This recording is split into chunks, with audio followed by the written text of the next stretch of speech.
day, another video. So today again it's just a regular day, nothing special. And my boss was on a half day leave, so yeah, life was good. It's good. And yeah, today was a shoulder day, and the usual 15-20 minute treadmill. I'm trying to lose some fat actually. Sitting 8 hours on a desk does build up some fat in the unwanted areas. And what I really wanted to talk about today is this will be about resumes, especially for freshers and professionals with 1 or 2 years of experience. I might not look much, but I work for a consulting firm. It's a boutique firm, and I'm a consultant there. And before working there as a full-time consultant, I joined as a HR intern. Right now I'm not in HR. I did not like working in HR, so I requested a project manager whom I currently work with to take me in, and right now I'm part of business. And when I used to be a HR intern, I did talent acquisition, and I had access to job portals like Naukri and stuff.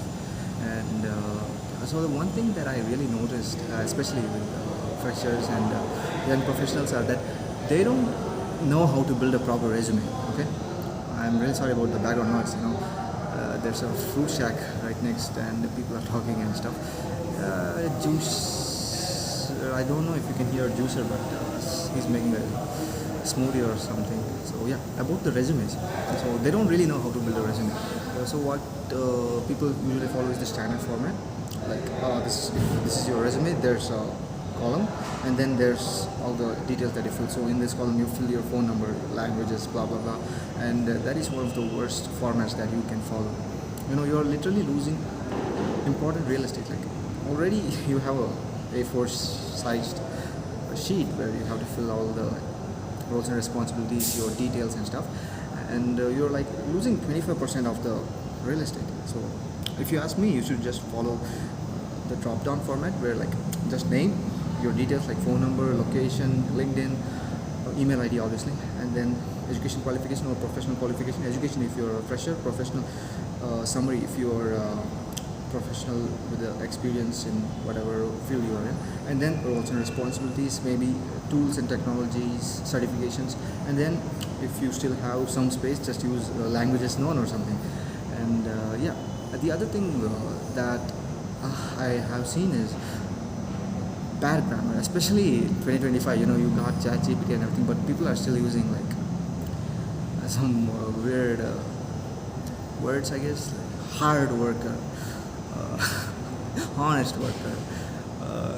Yeah, just try to avoid those things and quantify your responsibilities or whatever you did in an organization, and make it sound impactful. Like instead of I just did production or I worked in developing an application, just say that what you eliminated or what you improved, and how many percent of improvement was this, even if it's by like hours or something. I don't know, I'm not into IT, so I don't know how to say that. But if you ask me in finance, you can mention the revenue you generated or the cost you optimized by saving time or something, like allocation of resources. You can mention that. And in languages, I have observed like people will say, like let's say Indian resume, the standard thing is English, Hindi, and some regional languages, whichever state you're from, and they will mention like English beginner and then Hindi expert. You're giving yourself away. Like the recruiter will see it, and you're like, okay, this person isn't really that great in communicating in English, obviously, because the clients are global clients for most MNCs, and they'll just reject it right away. That's just how recruiters think, because at the end of the day, they just have to find the best person for the role. So don't write those things, just write English, Hindi, or whatever you have. Don't mention your proficiency in that. That would just be giving away your weaknesses. And the other thing is photos. I would not recommend using photos, especially like in Europe. You can use photos in your resume, but in US you cannot. And in India it's a mix. Like I have seen people use their photos, I have seen people not use their photos. And I would suggest not using photos. I don't know, it's just a psychological thing. Sometimes the recruiter might not like the way you look. This is because at the end of the day, the person who's screening your resume is human, and we all have our flaws. We judge people without even getting to know them, and that is just the honest truth. So don't use your photo, I guess. And for freshers, I would suggest do some free certifications. There are a lot of free certifications out there. You can do something from Udemy or something, I don't know. You can just Google it and learn Excel. That's the most important thing. I'm just not telling this to freshers, but also experienced people. Learn Excel, man. That is so important. Everyday data that you store is in Excel, and I had a case when I was with a senior recruiter, and we had this table of candidates or something. This was back when I was still a novice. I had no idea what Excel even was. I just knew like you fed it data and stored it in cells. That's all I knew about Excel.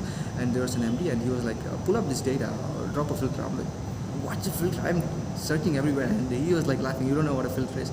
And he's like, Control Shift L. That's a shortcut for filter, Control Shift L. And yeah. So that's so learn Excel, and if possible learn Power BI. It's great for visualization, building dashboards. I mean, you can build dashboards in Excel, but Power BI it will be much better. And yeah, learn to use Word. Actually, it might seem like there's nothing much to learn about Word, but there's a lot of formatting and stuff that you can use. You can even run like macros in Word. I don't know how, I never tried it, but that is a thing. If you're working on like repetitive documentation, you can use the macros and save a lot of time. Oh my god, it's a 6 minute and 29-second video. I talk a lot about resumes. I kind of get obsessed because I even still, as a person who working with business, I work for a project manager, so I have to screen resumes and take telephonic interviews. So yeah, that's the thing. Other than that, what else? Don't use like icons. I don't think ATS can differentiate between icons and whatever details you have mentioned. Like some people will put a phone icon next to their phone number, and it might get jumbled up. I don't know. It's better not to use icons. Just keep it bare bones. No fancy graphics or something. Unless you're a graphic designer. If you're a graphic designer, I think that or whatever I said is just not. It doesn't apply to you. And what else? I'm trying to think of things that I can give you guys, especially someone who's trying to get into corporate or something. Fresh graduates. I mean, it's almost May, so I think you guys are done with your exams and trying to get into an internship or anything. And about internships, do an internship. Don't shy away from it. I know friends who were like, I don't want to do an internship. I want to start as a full-time employee. And if you're from like a tier 3 college like me, I don't think that is possible unless you get a massive hiring drive in your college or something. So internships are better. Even if it's an unpaid one, I would really suggest you try it for like 3 months or something. At least you can show in your job profile that you do have experience, and even if it's for 6 months, 3 months, it will be a leverage. You can differentiate yourself from the rest of the gang or group. Yeah, that's it. I think what else? Excel, and yeah, build your communication. Try to watch rom-coms, sitcoms, series, or whatever you want. Try to be confident when you speak, because most of the organizations that you might be working for will be a client-facing role, or even if it's an operations role, you will have meetings with people overseas. And yeah, it's like when I say clients, sometimes you feel like, okay, these are white people, but these are mostly Indians who are living there. And yeah, but still they're like Indian hardware, Western software type thing. They're basically white people who look brown, I guess. So yeah, try to speak up, speak your mind, don't be shy. And during interviews, I would suggest, this is something that I have seen a lot. Even if it's a telephonic interview, please be in a formal attire. That just shows that you are interested in this role, you are serious about it. And join 5 minutes earlier. Don't join late, and ensure you have a good internet connection. If you are on data, just go to a cyber cafe or something. Even if you're in a remote village, there will be a cyber cafe. Get a good connection, and yeah, check all your application is working. Don't at the last moment you're like, I'm sorry, the app isn't working, I can't join today, because someone else will grab that opportunity if you're not able to, because it's a cutthroat world, man. It's a dog-eat-dog world. Someone's gonna take that job away, and considering the current economy, if you are unemployed, you can go unemployed for like 5 6 years. I really want you guys to take things seriously, even if you are still a teenager or a person in your early 20s. Life is not all that easy, man. Once you graduate, you're not just your self, but your parents, your society, the society, your relatives, they'll start pushing you like, what are you doing? And you'll start questioning yourself like, what am I doing? And for people who want to get into business or who are entrepreneurs, you guys do what you want to do.